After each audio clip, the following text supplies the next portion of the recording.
Hey everyone, Amy here, presenter and producer of the Eerie Excursion podcast, the podcast that takes a left turn into the shadows to hear haunted and creepy tales from around the UK, as told by local tour guides and experts. Last week, we were in Scotland for the very first time. Specifically, we were in Edinburgh. So here it is on the map. I do feel like Edinburgh is one of those cities where if you're listening or you're tuning into a podcast that's about ghosts around the UK, of course, we'd have to go to Edinburgh because it is a breathtakingly gothic city. It's just beautiful to look at, and it really does feel like you're stepping back in time. Now, my guide here was Jamie from the City of the Dead tours. So you may notice the sound in this episode doesn't really change. That is because we were in one place for this episode, and boy, was it a place. So here's a video of it. This is the watch house of Greyfriars Graveyard. As you can see, it's super cool inside. It's actually the City of the Dead tours office. Now, it's called the Watch House because families used to sit and watch over the graves of their loved ones because of, well, body snatching. Body snatching was very common in Edinburgh. And to the point where I feel like what body snatching in Edinburgh just really are just intertwined. And a lot of people know about the body snatching in Edinburgh because of Burke Hare. However, Jamie tells me that Burke Hare weren't actually body snatchers. They murdered their victims and then sold their bodies. They were Scotland's first recorded serial killers. That's their proper title, and that's what they should be remembered for, not as grave robbers, because they weren't. Far too much work for them. 16 people that William Burke admitted to anyway. And I'm surprised they got away with it for so long, because the more money they got, the more drunk they got. The more junk they got, the more careless they got. They always went for people who wouldn't be recognised or, noticed. Vagabonds, drifters. Nobody would be looking for them. So not a lot of the episode, but Jamie does talk through the history of Burke Hare, from their very first, not victim, because literally just somebody died on them and they just took the body to Dr. Knox at the university, to the very last victim who they did actually kill. It's a really great take. I don't want to talk about it anymore in this episode because in this video, because I really encourage you to listen to the episode to hear the history about Burke Hare and the story about Burke Hare. It's really fascinating. One thing I do want to point out, though, is Jamie mentions in the clip you just heard about Burke Hare preying on, vagabonds and drifters. They basically went for people that nobody would notice if they disappeared. And I mention these people because there was a lot of people that nobody took notice of living in Edinburgh's vaults. I feel like my little segue there. So before I went to Edinburgh, I had this idea of what these vaults might look like. I thought they were just simply under the ground of the city, and you just walked through them. And if I'm honest with you, I thought they were part of medieval Edinburgh. I don't know why I thought that. It's not the case. So they're actually a lot more complex than that. Now, I really wanted to get a picture of the full vaults. It's hard to understand the copyright here. So I put a picture up. I will say, for copyright reasons, this one I found from the UNESCO World Heritage site, specifically from the Edinburgh's page of that site. But I think it's just important for you to see what it looked like. So what are we looking at? Well, the street level you see is Southbridge. So it's actually a bridge. It's not ground level.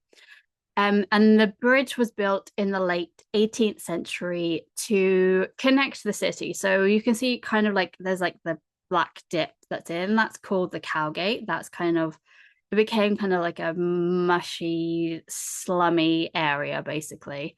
So then, obviously, like you said, in the late 18th century, they began building South Bridge, so people didn't have to walk all the way down Cowgate and then walk all the way back up, basically. So I don't know if you can see there, but you can see there's a bit of the bridge that is an archway there's a bit more filled in. Now that is actually today you can still walk through that. So there is an archway under the bridge. The bridge isn't completely covered up. There's a road that runs underneath it called Cowgate now. The rest of the arches that you can see, they are the vaults, which were originally used for businesses to store goods, but they didn't waterproof them. So the goods would get wet. And by the late 1820s, I mean, abandonment really started by 1795, but really by the late 1820s, they were completely abandoned. There were no goods in there, businesses didn't use them. And that is where the criminal underbelly of Edinburgh, as well as the cities unhoused, moved in. And I say the cities unhoused specifically because in 1824 was the Vagrancy Act, which basically meant it was illegal in Edinburgh to sleep on the streets or beg. So people would go into these underground vaults to find refuge. Obviously, Edinburgh is in Scotland. It's not exactly the warmest place. So you do have like criminal activity, but you also have families living down there. The vaults are very big and complex. So Jamie kind of says that they weren't necessarily all living together. Now, it was very dark down there. To be honest with you, it still is. Like you'll see in a second, I'll put some pictures up of from the City of Dead tours, their pictures. Even with modern lighting, it's still very dark down there. And obviously, in Victorian times, with that many people living down there, diseases was rife. So there were a lot of people that did die down there. We don't really know a whole lot of the people who did live down there because a lot of them were illiterate. They were just not really thought of by the police. They didn't care. A lot of the rich people in Edinburgh wouldn't care about the people that live in there. So there's not a lot of documentation about who was living down there, but they would have been the poorest of the poor and mainly illiterate people. So going back to what I was saying about the people nobody took notice of, body snatchers would have found it so much easier to take the bodies there. And Jamie actually says the part of the vaults that they own, because you can't just see the vaults on your own, you have to go through a tour. So they are all private property now. The part of the vaults that they own actually backs onto what would have been the old infirmary. So it was the perfect place to take some bodies and get a bit of money from the university. Burke Hare obviously didn't do this, but it was there would have been people body snatching all the time from down there. Anyway, you guys didn't just come here for dark history. You probably also want to hear about some of the ghosts and spooky activities that lurk in Edinburgh. So we're going to come out of the vaults now. There are ghosts down there, of course, and I'll let you listen to the episode to hear about those. But the last story of the episode is back at Greyfriars Graveyard. And it's not just a ghost, it's a poltergeist. So here's Jamie talking about the graveyard. It's not like any other graveyard. One, because it's so full, but two, because within the grounds there's an area called the Covenanters Prison, which is all that remains of the world's first concentration camp. It was an unused yard part of the graveyard that hadn't been used at that point in 1679 after the end of the Covenant movement in Scotland. Scottish Presbytery basically didn't want Anglicisation in the Scottish Church. It came to a head in 1679 with the Battle of Bothelbrigg, when 1,200 Covenanters that were not executed on site, but they were brought to Edinburgh. So the Covenanters Prison is at the back left of the graveyard when you're kind of coming through the main gate. It's locked to the public. The only way to get into the area is by booking a tour, or specifically the Haunted Graveyard tour on the City of Dead tours. But be careful if you do go back there. From 1999, there's been people coming away with scratches, bruises, bite marks, feeling uneasy, getting knocked out cold, being grabbed, punched, kicked, pushed, thrown against walls, pushed to the ground, grabbed around the throat, fingerprints been left, burns been left on their skin.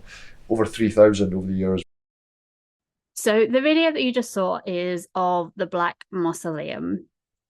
And as the clips say, that is where the poltergeist activity does happen. Now, you'll notice that the video is a little bit shorter and I didn't really go into the mausoleum. Now, Jamie was with me. I wasn't on my own. Obviously, like I said, it is, it's there. They're the only people that have access to that area. But I really did feel awful then there. I don't know if it was like I obviously this was after we'd talked about all of the ghost stories and he told me about the poltergeist. So I don't know if it was that, but I just did not like it at all. If I'm honest with you, I felt like I was going to sink into the ground. I felt like something was going to pull me down. So I just did a really quick video there. I think also like visually, there's no graves there. There's no gravestones. It's just really just a black hole. It's a bit of a creepy one. So I would definitely recommend having a look at their haunted graveyard tour in the City of the Dead tours. Anyway, on that note, just a reminder to have a listen to the full episode. It's a really great one. And if you are in Edinburgh and want to book on the City of the Dead tours, their links are below in the show notes. Now, I have 3 more adventures to cover before the end of the year. Next week's one is a lot more folklore. It basically is all folklore around the county of Derbyshire. So not just Derby itself, but Derbyshire, which includes the Peak Districts. So make sure you subscribe so you don't miss